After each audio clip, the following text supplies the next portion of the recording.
regarding the power that's on downtown. Is that accredited to the underground power system? Is that the reason why much of downtown seems to be powered up? Well, if you remember in Irene and the nor'easter, this is similar to the nor'easter because the nor'easter took out a lot of trees and power lines. Irene took out our substation.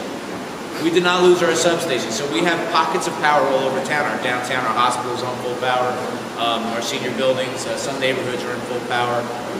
So the credit is that the wind damage to the trees and power lines is where most of our outages are coming. Our substation did not get compromised, so we're ready to go with power. As far as I know at JCP now, the problem is because of and the chief may want to speak to this briefly, because of the devastation throughout the state, it's obvious that resources will not be coming here first, and we don't think they will because of the devastation throughout the other communities. So we have to be patient. I did talk to Stan Prater from JCP&L late last night and very early this morning, and they're working on their program on how they're going to attack this recovery. So I can only emphasize be patient, and use caution. But as far as power, it's strictly because of down power lines and the wind. We had the wind last night was something I've never seen before, and my own neighborhood was devastated with tree damage. So just hang in there, and we'll get to you, and JCP&L will get to you. Question for the chief: any reports of any crime going on around town last night? No. To see residents being a little bit more careful this time around, keeping memories from last year? I think there's been lessons learned. I think people are more prepared, but you know what? You still try to get as much information as you can out to everybody because you'll find pockets of people that are just preoccupied with so many different things going on in their lives that they may have missed the 7-a-day message that power could be out, the devastation of the wind that we expected and we received. So, you know, hopefully people took heed to the last two storms, and hopefully, you know, we said this last year that this doesn't become the norm year after year. But you know what? We're fully prepared to deal on our end, and our OEM team from police, fire, DPW, health, and all services are on the job, and they're working well. Any plans made to have ice set up 7 to 10 days? You can have a lot of food going bad and all that. So what we'll do is we evaluate as we go forward. Obviously, the message we're putting out now is the first part of recovery. Tomorrow's message, it will probably take on something more. As we go through each day, this is not a 24-hour fix. People have to be patient, and it's going to be a number of days. So I can tell you that it will change and it will evolve as we go through each day, and we will get that information out to the residents and try to get as much help as we can humanly possible.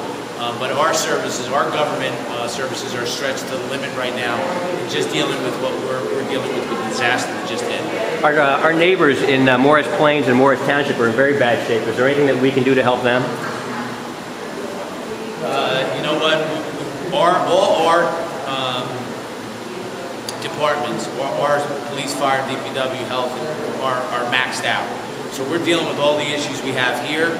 I'm sure the county OEM will coordinate with all the communities. So the counties, the chain of command from local to county to state has been very effective in this disaster. I've watched this and listened to the governor over the last couple of days.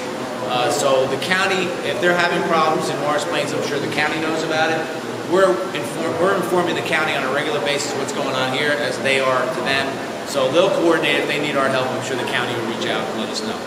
How much of a difference do you see in terms of the other institutions you have to work with? County and state, JCP&L, all the large institutions that are dealing with lots of different communities all over the place compared to Irene last year? You know, it's a different, it's a totally different situation. Our substation was compromised with Irene, so the loss of power just went really wide, and it was just about.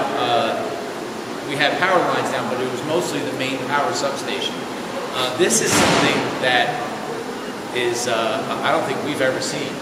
I mean, I've been listening to all these conferences, and over the last couple of days, I've heard the president talk about how big this storm was. This storm has affected millions of people. There's 2.4 million people out of power in New Jersey alone. So this is such widespread devastation You got a blizzard going on in West Virginia. I mean, there's just so much damage done by this storm. I can't even tell you where. I can't compare them both. This is I believe this is a more devastating storm than Irene and that nor'easter we had last year. Do you agree, Chief?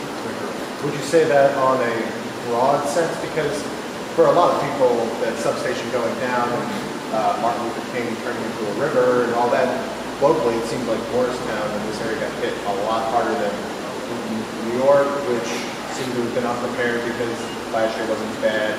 Central South Jersey, but we got hit harder. Do you think overall it's worse, but we were able to get through it a little better than last year? No, I think it's pretty bad in Morristown. When you have 74% of your population out of power, and that's a huge number. I mean, that's only a handful, 25% of the town is powered up. It just happens that our central business district is powered up. So it may look like we have a lot of power, but we have many residents that are out of power. And we're in the same boat as many. This is not about getting a substation water-free. This is about bucket trucks being able to move around. This is about tree services being able to move around. I can tell you that there's residents who have houses, trees leaning on their homes, their own private property. They're not able to get tree service right now. So this is broadly a much more devastating storm than both of those others, in my opinion. Was your own property affected? My own property has been affected greatly, as you have seen. So, any other questions for Chief? Are you wanting to say? Yeah, first of all, I want to apologize for being late. We had an issue with our dispatching with the county. It's been corrected now. Pretty much the fire department's been up and running straight for the last 30 hours. Responding to trees, into homes, electric wires down and so forth, as the mayor has mentioned. We're actually, as we speak, we're on a call right now just for an alarm activation, but pretty much we're up and running. If you have any questions, I'd be happy to answer them. Were there any fires last year? There was one fire at 38 Willow Street in the basement due to electrical wires. How bad was the damage? What's that? How bad was the damage?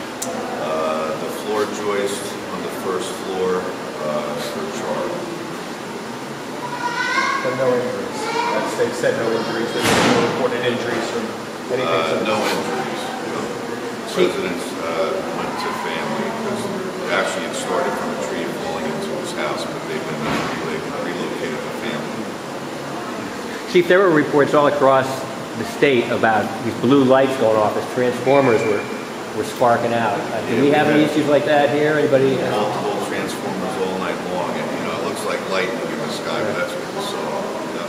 Is it amazing there weren't more fires as a result of that? No. Usually when that happens, it pops. I'm not a technical person, but up on top there's a breaker to the transformer. That pops and the power is no longer in the wires. But there is oil within the transformers, but usually that just burns out.